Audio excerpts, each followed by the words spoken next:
Hello. I wasn't expecting to be coming back to make another video so soon, but I could not resist. Your best shelf, a top 10 list. This is a discussion on what 10 books would you love to have on your bookshelves. Money is no object. And this has been proposed by Gavin at GenreBooks, and Book Chat with Pat tagged me. Michael K. Vaughan has already done it, and I think it is fabulous. There are very simple rules.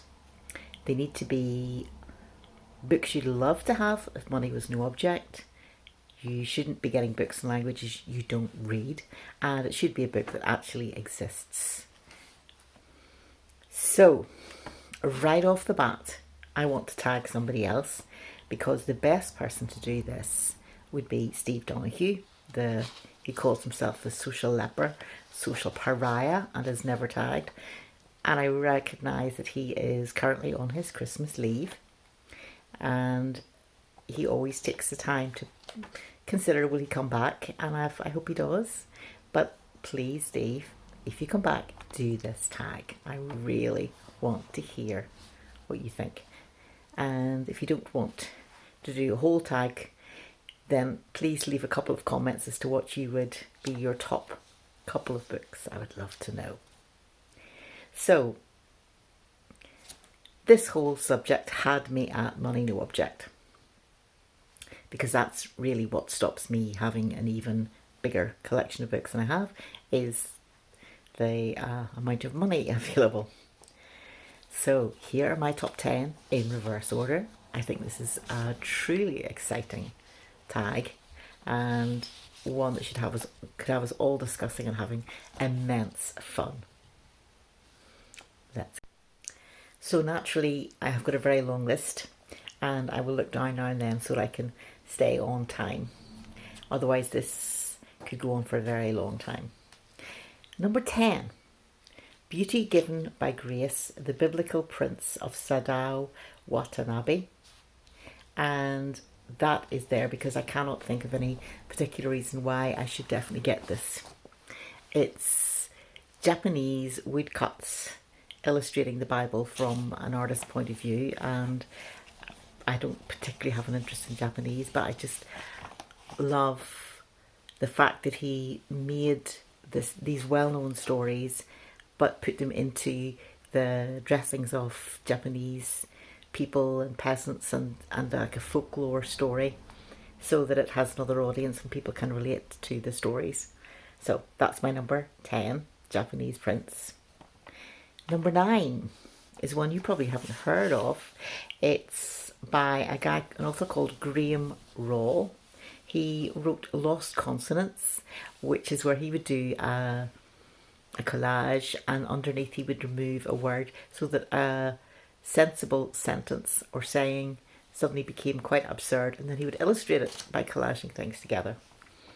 And he has written a book called Woman's World in 2005, and he literally made it by collaging every single word as text cuttings from a women's magazines in the 1960s.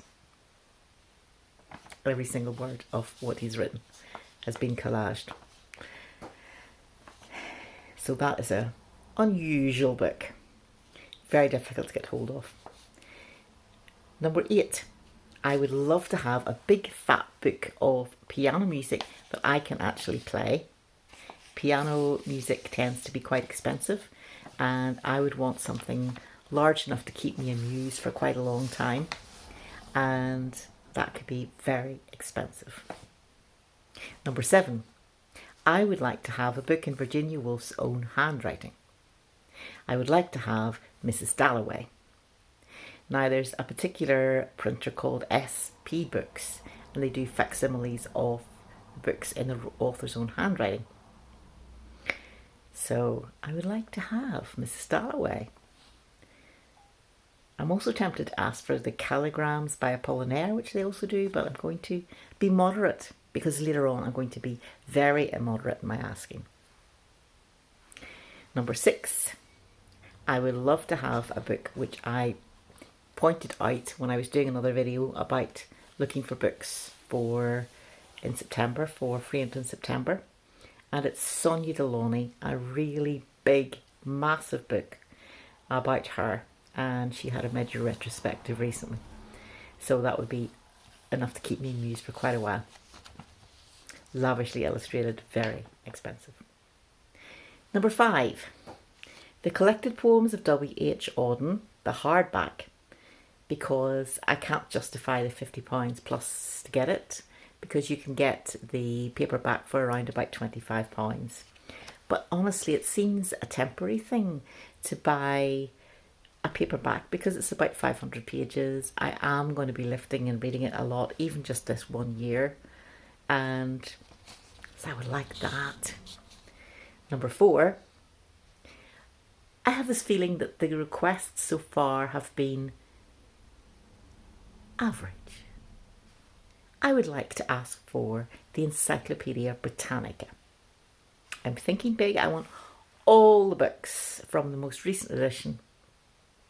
And I know it tends to come out digital at the moment. And even if it's a 10-year-old is the most recent book that you can have, that's the one I want. I want it in paper. For those moments when I do not want to have to run up a computer to check something. And yes, I know it's going to go out of date.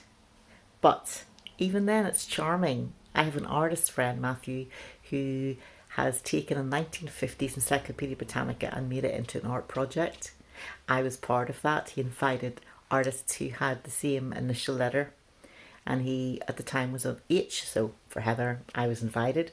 I took part, I made something, I made an animation. I put it up. I've got 2 videos here, which I'll link. One of which is the animation itself, and the other is explaining how I took part and what my thinking in it was behind the making. So Encyclopedia Britannica. Let's see, what else have we got to? So that's us at 4. 3, again, thinking bigger, the Oxford English Dictionary. Now, the Oxford English Dictionary is similar to the Encyclopedia Britannica. It is a shelf's worth all in itself. But I'm assuming we're going to be having generous shelves for generous books. Really? Why save pennies whenever you've got something of such worth? So I want all the volumes, and you can look up a word. And it's not just going to say what the word means. It's going to explain the language it came from, what language is, when it was first used in print, its origins and usage and so forth. Hours of fun. I had a friend who asked me years ago, did I think it was an extravagance for her to buy? And I said no. Because I said, would you read it? She said yes. She would just lift it down every now and then and look at the books. And I thought, yeah, fair enough.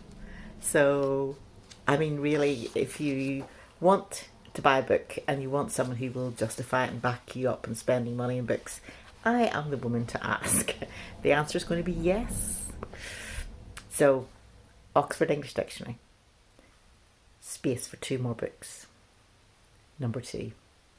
This is close to my heart. I would love a first edition copy of any P.G. Wodehouse novel, but he has to have put a handwritten message in. So probably one he gave to a friend or something like that. I would absolutely love to have that. And here we come to number 1, which is where I have the very big ask. I would like to have a medieval illustrated volume, a book of hours. I don't just want any of them. I want what some people have said is the top-notch one. And I'm going to have to nip over and get a book to read it.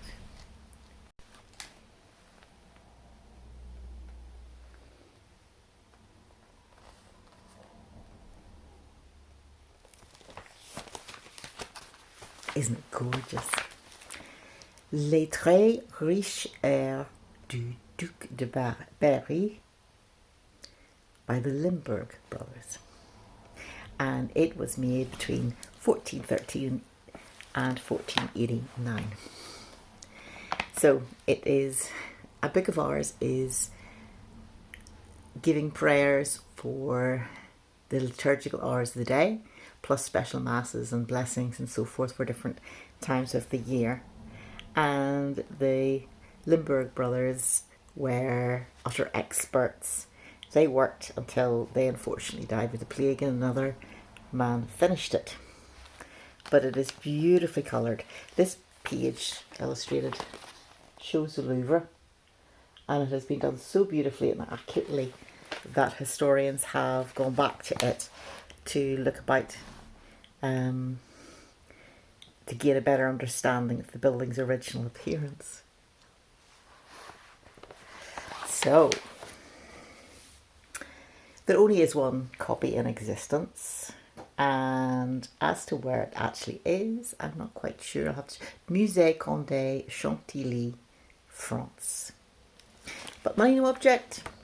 Maybe I could even have just visiting rights to it now and again, because books like this have to be kept in extremely cold, fridge-like conditions. So I'm willing to let the